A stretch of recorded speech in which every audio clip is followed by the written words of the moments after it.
Dober dan, sem psihologinja Lara in smo v rubriki Lara odgovarja, kjer odgovarjam na vprašanja, ki jih prejmem z vaše strani.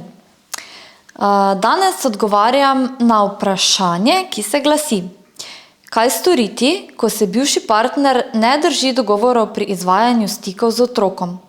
Navedeni so primeri, na primer zamuja s predajo otroka, podaljšuje svoj čas z otrokom z nenehnimi izgovori, ki samo pričajo o njegovi oziroma njeni neorganiziranosti, enostavno ne odgovarja na klice in s tem onemogoča stik z otrokom. Zdaj, kako ravnati v tem primeru? Možnosti je več. Katera je najbolj primerna za vas, je odvisna od mnogih dejavnikov, najbolj pa od tega, seveda, kakšen odnos imate sicer z bivšim partnerjem. In na tem mestu še enkrat svetujem, kar vedno rečem, zelo pomembno je, da imate korekten odnos z bivšim partnerjem.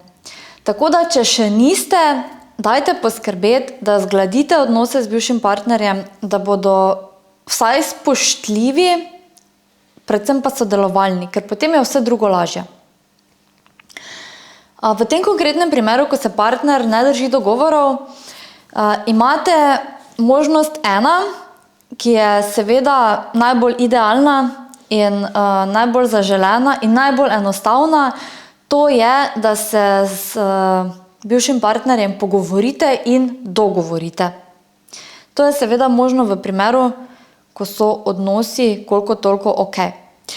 Potem seveda razložite, kako njegovo oziroma njeno početje, lahko poveste, kako vpliva na kvaliteto vašega življenja, kako vpliva na kvaliteto širše družine nove, pač se ta nezmožnost prilagajanja oziroma rušenje organizacije in dinamike in tako naprej. Predvsem pa se pogovorite in poudarite, kako nedržanje odgovorov strani bivšega partnerja vpliva na vajinega skupnega otroka. Povejte, da pač to kazi vajin odnos, da vpliva na kvaliteto vajinega odnosa in spomnite bivšega partnerja oziroma partnerico, da ima vaš otrok pravico do dobrega odnosa z obema staršema, da si vaš otrok želi dobrega odnosa z obema staršema, tako z njim oziroma njo kot z vami, in da si želi kvalitetno preživljati čas z obema staršema. In da ta možnost, da lahko z obema staršema približno enakovredno preživi čas, kar se tiče kvantitete in kvalitete, je v največjem interesu oziroma največji koristi za vajinega skupnega otroka. Nedržanje dogovorov pa izzove slabo voljo, krha vajin odnos med staršema in seveda ni v najboljšem interesu za vajinega skupnega otroka, ni tisto, kar vajin otrok najbolj potrebuje in si želi. Zato naj preneha s tem, naj vaš bivši partner, partnerica preneha s temi vedenji, preneha z zamujanjem, z nedržanjem dogovorov, z neodgovarjanjem na klice. Morda razmislite in ponudite, kako ste vi tukaj pripravljeni priti nasproti, predvsem pa se pomenite, kako boste zdaj od tu naprej, da se to več ne bo dogajalo. Vkolikor se ne morete tega dogovoriti, nimate dovolj dobrega odnosa, ni dovolj prilagodljivosti oziroma sodelovalnosti z druge strani, vam ostane druga možnost, to je, da greste k neki tretji osebi.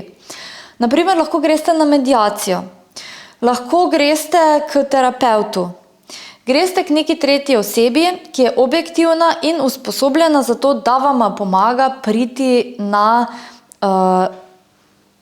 prijazen način, bomo rekli, do nekega skupnega dogovora, ki bo obema okej.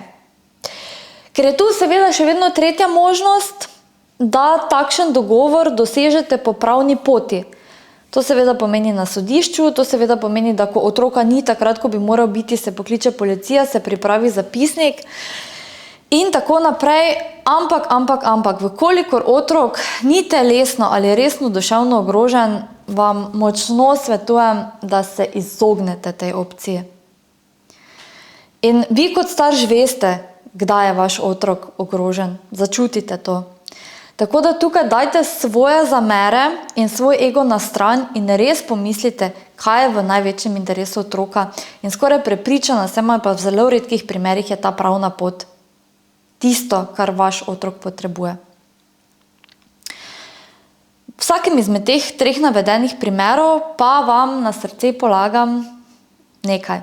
To, kar vi zahtevate in pričakujete od svojega bivšega partnerja, tega se morate vi držati v vseh primerih neizpodbitno in nedvoumno.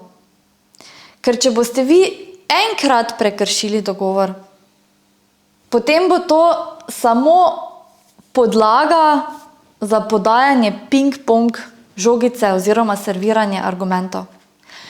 Zato dobro razmislite, kaj ste vi pripravljeni in zmožni izvajati in kaj lahko na podlagi tega zahtevate od bivšega partnerja. In še enkrat ponavljam, vse je lažje, vkolikor sta zmožna sama doseči dogovor. Evo, na tem mestu naj vas še povabim na program, ki se bo izvajal jeseni. To so 4 interaktivna predavanja pod naslovom Vodič za ločenega starša. Na teh predavanjih bomo obdelali veliko takih vprašanj, razčlenili veliko takih in podobnih situacij in bomo skupaj ustvarili oziroma vam pomagali zagotoviti okolje, ki ga vaš otrok potrebuje, takega, ki vašemu otroku zagotavlja nek vredu psihosocialni razvoj, kvaliteten psihosocialni razvoj in seveda vam pomagali postaviti temelje, dobre temelje, za to, da si boste vi na njih postavljali novo kvalitetno življenje. Več o tem si lahko preberete v linku, ki ga pripenjam v opisu videa in v prvem komentarju. In vas še enkrat vabim, da če imate kakšno vprašanje za psihologa, da mi ga postavite. Morda bom prav na vaše vprašanje odgovorila naslednjič.